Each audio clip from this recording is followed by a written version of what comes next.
The 1970s in Britain weren't just divided by politics, music, or football. They were divided by tribes. You could often tell who someone was before they even spoke. The haircut, the jacket, the shoes, the music coming from a cassette player.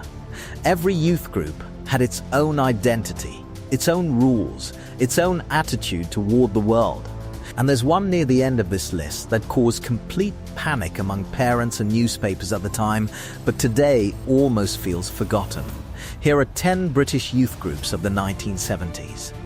10. The Teddy Boys. Technically, Teddy Boys began in the 1950s, but by the 1970s they still existed, and you noticed them immediately. Long drape jackets, slim trousers, bright socks, heavy crepe-soled shoes. The look was inspired by Edwardian fashion, but twisted into something louder and more rebellious. For many young men in the 70s, being a teddy boy wasn't just about clothes, it was identity. Rock and roll still mattered deeply to them, especially artists like Elvis Presley and Gene Vincent.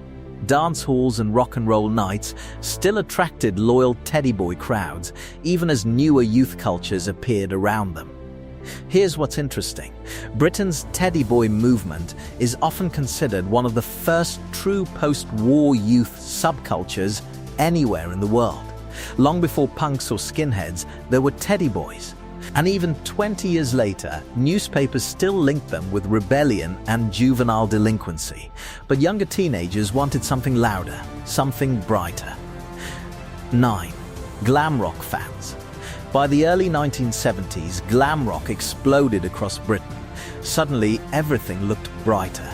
Platform boots, glitter, satin shirts, bright-colored suits. Boys wearing makeup on television suddenly became normal. Artists like David Bowie, Mark Bolan and Slade transformed youth fashion. Teenagers copied them immediately. Hair grew longer. Clothes became more theatrical. And unlike earlier youth cultures, glam rock became mainstream incredibly quickly. Songs regularly reached #1. Television appearances drew millions of viewers. By the mid-1970s, glam artists dominated British music charts. Here's the surprising part. Some schools reportedly tried banning platform shoes and extreme hairstyles because glam fashion had become so widespread among teenagers. And that was partly why glam rock mattered. It challenged ideas about fashion, masculinity, and performance in a way Britain hadn't really seen before. At the same time, another youth culture was growing with a much harder image. 8. Skinheads. The original skinheads of the early 1970s looked very different from how people often imagine them today. Close-cropped hair, braces, boots, jeans turned up at the ankle. The style grew partly from working-class British culture and partly from Jamaican music influences, especially ska and reggae. Artists connected to the early skinhead scene included Desmond Dekker and later the Specials. And here's something many people don't realize. Early skinhead culture was heavily linked to multicultural music scenes, particularly in London and other major cities. The movement originally revolved around music, fashion, and working-class identity, not politics. But by the late 1970s, some parts of the movement became associated with violence and far-right extremism, and newspapers amplified that fear constantly. Suddenly, the shaved head, boots, and braces became symbols that frightened many adults instantly. Not every young person wanted aggression, though. Some wanted escape instead. 7. Hippies. Even though the hippie movement peaked during the late 1960s, its influence stretched deep into the 1970s. Long hair, flared jeans, peace symbols, tie-dye clothing. Young people rejecting traditional expectations completely. Communal living became popular among some groups. Music festivals expanded rapidly. Artists like Pink Floyd and Led Zeppelin became closely tied to the wider counterculture movement. The music felt experimental, relaxed, sometimes almost hypnotic, and for many teenagers the lifestyle represented freedom. Freedom from strict dress codes, freedom from office culture, freedom from traditional expectations. Here's an interesting fact. By the 1970s, Britain's Isle of Wight Festival had become one of the largest music festivals in the world, drawing crowds estimated in the hundreds of thousands. To older generations, that scale felt shocking, and whether people loved or hated the hippie movement, it reshaped youth culture permanently. Then came the group that completely shocked Britain. 6. Punks. By the mid to late 1970s, punk exploded, and suddenly the country looked different. Safety pins, leather jackets, spiked hair, ripped clothing. Nothing about punk tried to look respectable. That was the point. Bands like Sex Pistols and The Clash became symbols of anger and rebellion. The music sounded raw, fast, aggressive, and newspapers reacted with panic. Especially after the Sex Pistols' infamous TV interview in 1976, which caused national outrage after swearing live on air. Suddenly, punk wasn't just music anymore. It became a cultural threat in the eyes of many adults. And at a time when Britain faced unemployment, strikes, and economic decline, that anger connected deeply with many young people. By the late 1970s, punk fashion had spread across Britain rapidly, and although the original movement was relatively short-lived, its influence lasted for decades afterward. 5. Northern Soul fans. While punk was loud and confrontational, Northern Soul felt different. Obsessive, energetic, almost secretive. The movement centered around rare American soul records, played in clubs across northern England. Songs most people had never heard of suddenly became priceless within the scene.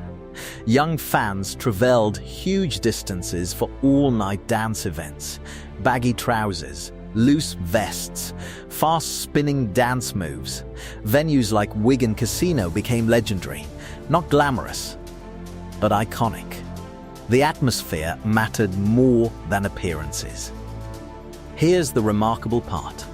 In 1978, Wigan Casino was reportedly voted the best disco in the world by Billboard magazine. Not London, not New York, Wigan. And some rare Northern Soul records later sold for thousands of pounds because DJs competed fiercely to own songs nobody else had. For many young people in Northern England, Northern Soul wasn't just music, it was identity. Meanwhile, another youth movement focused less on dancing and far more on appearance. 4. Mods. Mods originally exploded during the 1960s, but like Teddy Boys, they returned strongly during the late 1970s. Sharp suits, slim trousers, parkas, polished shoes, and scooters covered in mirrors and chrome. The mod look felt cleaner and more controlled than punk, more stylish, more precise. Bands like The Jam became central to the revival. Teenagers copied the hairstyles, jackets, and attitude immediately, and unlike hippies or punks, mods cared deeply about presentation. Looking sharp mattered. Here's what's fascinating. The late 70s mod revival became one of the first major examples of British teenagers becoming nostalgic for an earlier era. Many young mods were recreating the style of a decade they barely remembered. And scooter culture became enormous, especially Vespas and Lambrettas. By the late 1970s, mod revival bands were regularly appearing in the UK charts, turning the movement into a full cultural comeback. At football grounds across Britain, though, another identity was emerging entirely. 3. Football casuals.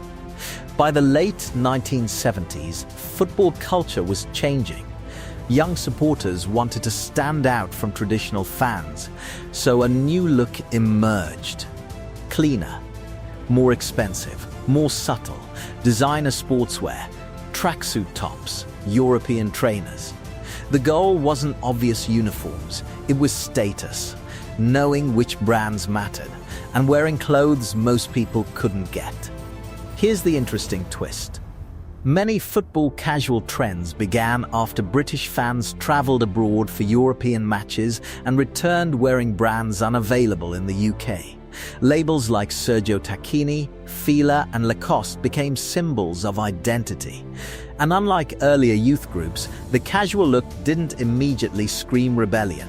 At first glance, it looked fashionable. But underneath, it was closely tied to football rivalries and territorial identity. And many sportswear trends still seen today can actually be traced back to football casual culture. Not every teenager followed football culture though. Some were drawn towards something darker. 2. Heavy metal fans, denim jackets, band patches, long hair, black clothing. Heavy metal culture grew rapidly during the late 1970s, especially with the rise of bands like Black Sabbath, Judas Priest, and Iron Maiden. The music felt heavier than earlier rock, darker, more aggressive. And for many teenagers, that intensity was exactly the appeal. Concerts became central to the culture, large crowds, leather jackets, smoke-filled venues. And unlike some youth movements, heavy metal created extremely loyal fan communities. Here's an important fact. Britain became one of the global centers of heavy metal during this era, with the new wave of British heavy metal influencing rock music worldwide. And visually, the movement stood out immediately. Long hair on boys still shocked older generations in the 1970s, which meant heavy metal fans often looked rebellious before they even spoke. And finally, the youth movement that frightened adults more than almost any other. 1. The Hooligans. For many adults in the late 1970s, football hooligans represented everything they feared about British youth. Large groups traveling across the country for matches, violence linked to rival clubs, police struggling to control crowds, and newspapers filled with alarming headlines. Because football attendance was massive during this era, the problem became highly visible. By the late 1970s, top-flight English football regularly attracted crowds of tens of thousands every weekend, which meant even isolated incidents gained huge attention. Television reports showed running battles outside stadiums, train stations filled with police before major matches. And here's the important context. Britain itself was struggling. The late 1970s brought rising unemployment, economic decline, and growing frustration across many working-class communities. For some young men, football firms became identity, belonging, and protection all at once. That doesn't excuse the violence, but it explains part of why the culture spread. By the early 1980s, football violence had become such a major issue that it dominated national conversation regularly. And the image of the late 70s football hooligan became one of the defining symbols of British youth anxiety during the era. So now we're curious, which 70s youth group do you remember most? And which one do you think had the biggest impact on Britain? Let us know in the comments.